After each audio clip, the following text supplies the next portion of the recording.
Okay, welcome back to Say Yes to You. This is my channel where I will be discussing topics related to meditation, personal development, spirituality, and also I'll be offering you some tips and tricks that you can start using today to start saying yes to you.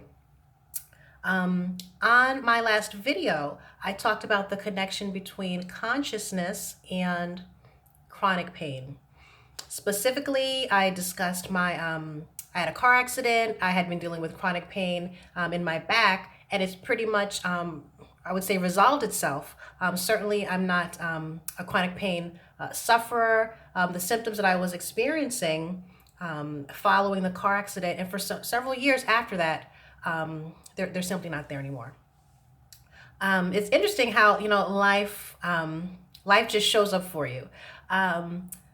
I did that video and I was thinking, oh my goodness, okay, I really want to be comfortable when I come and do YouTube videos. I also want to be in my integrity. I want to be authentic. So I've been thinking, I don't know what I'm going to do for the next video. Last night, I developed laryngitis. Last night, I developed laryngitis and pretty much lost my voice. I certainly wasn't screaming at anyone, but my voice did go out. So because I understand that there is a connection between what we're feeling, what we're thinking, what we're believing, that energy around that, and physical manifestations, I sat back and thought, okay, what is this laryngitis saying to me? I'm going to look down at my notes to make sure that I am keeping up. Okay. So my voice going out. So what happened yesterday afternoon is I found myself involved in a situation where someone I really care about was really going through it. What I would say is I asked, do you want my help? The answer was yes. And I began to say, this is my suggestion. This is what I would do in the situation to kind of get out of it. I wasn't able to really let loose and really put all of my feelings, all of my opinions out there because it was rejected. So my voice was stopped for all intents and purposes. I couldn't really put out everything or voice everything that I was feeling. Everything that I wanted to say was stifled. And it showed up quite physically because of all of the emotions around it. There is a fantastic concept by Dr. Stephen Cartman from the 1960s. It's a theory in psychology, and it's the drama triangle by Dr. Stephen Cartman. And what it says is inside of a family structure, a structure with people that you were close to, we assume any of three roles. There's the role of the victim, the role of the persecutor, and the role of the rescuer. It's just something good to know, be aware of, because sometimes when you're not so conscious, you are acting out these roles and you don't even realize it. And the thing about this drama triangle is like someone is casting a play and there are only three roles available, generally speaking. So you rotate between those roles. When you're able to take yourself outside of that drama triangle, you can be viewed by the people who are still inside of it as the persecutor because they're not familiar with this new type of behavior. So what I recognized in myself was I was trying to assume the role of the rescuer because I wanted to rescue. I wanted to rescue. But the other thing that I know is we have our own paths in life, and everyone has to kind of walk that path on their own. So my voice was stifled. Maybe I stifled my voice. I perceived that my voice was being stifled, and it acted itself out very concretely with this laryngitis. So the reason I even mentioned the drama triangle is because it's For some of us, it's a nice extra piece. It's a nice extra element to kind of understand your own psychology. I myself tend to be very cerebral, so I like to know a lot of things. I'm very much interested in psychology, although I did not go to school for psychology.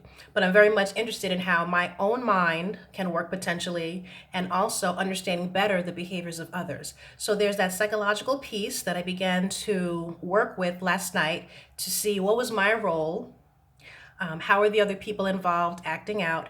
And the other piece is the energetic piece. So with that energetic piece, what I started to do last night, when I realized, okay, this is actually what's going on, is begin to release that energy to not only understand mentally what it was that was happening, but begin to understand emotionally and then energetically what's happening here. Because much like it's very much possible to move past or to better work with or deal with any kind of chronic pain, it's very much possible to begin to, I will say, alleviate the symptoms of whatever it is that's ailing you. When I listen to my own voice right now, I would say that my voice is probably 90 to 95% back to where it was. I can hear that there's still a little bit of something in here, indicating that there's more work for me to do. But the fact that I'm able to come on the camera and speak, I don't know, it shows that these concepts, these techniques, these realizations, being conscious is a thing. It's a real thing. So as far as the tips and tricks that I promised at the start of the video on what you can do to release the energy.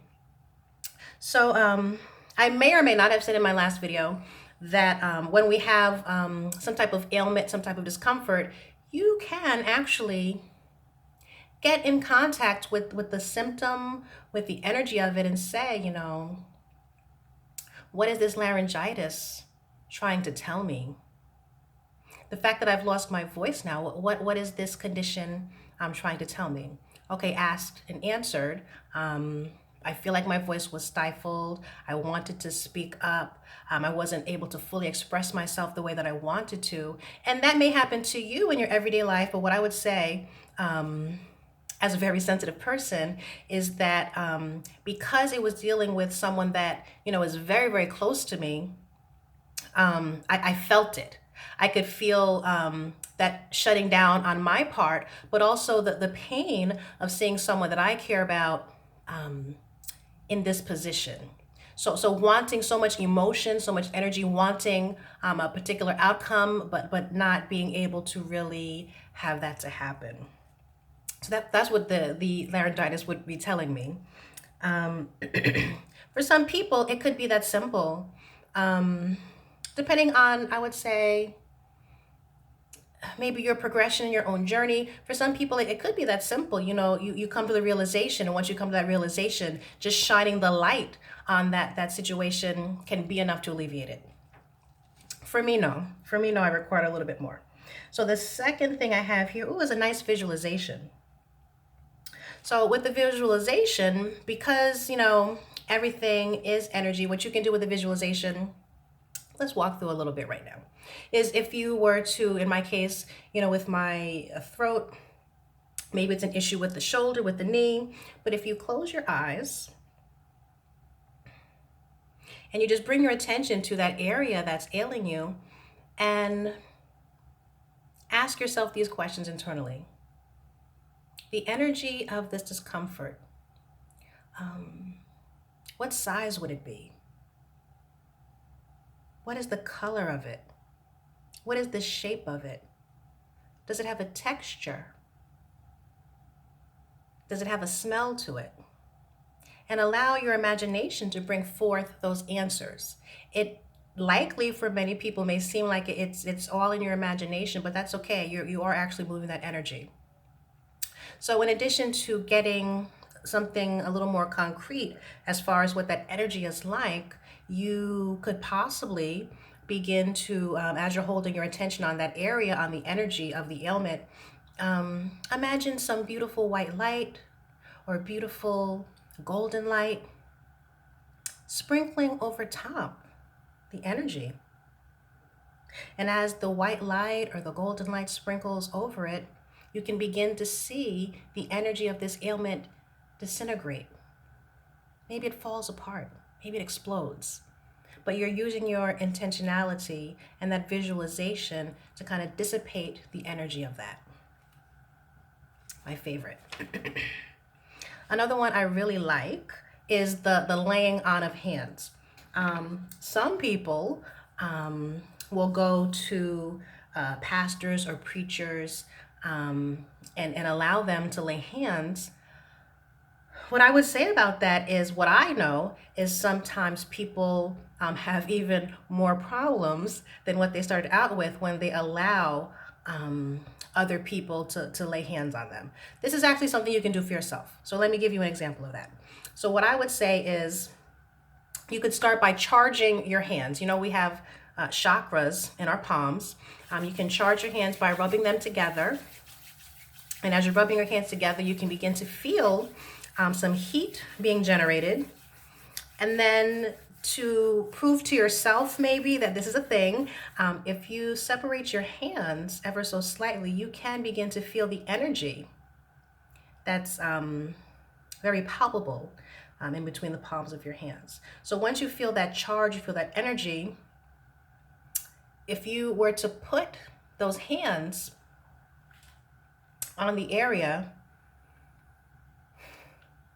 you can begin to feel that flow. This is Reiki. This is Reiki. Some people do go for certification in Reiki, they go for education, but the general principle is that the universal all-knowing energy knows exactly where to go. So with that, you allow your hands to transfer that energy or to concentrate that energy in whatever body part is ailing you. And I would say you do that until you feel complete. You do that until maybe you can actually feel the energy flowing. You do it until you just know, okay, that's enough. Let me see. The last suggestion is to get support. What I would say is, like I say, I had lost my voice overnight. And one of the first things I did today was I had a coaching session. Now, my coach is a financial coach. This is someone who is working with me on better understanding money, which is simply an energy. That's what she does. But simply being able to kind of talk out, this is what has been going on. This is what happened to me. This is what I think about it. The support and being able to express myself in that venue really did a lot to allow my voice to kind of reconfigure itself. So what I would say is, after trying those things, or maybe in addition to trying those things, you can get support. Now, my coach, I do believe in getting support. That's what she does. What I do is work with people energetically.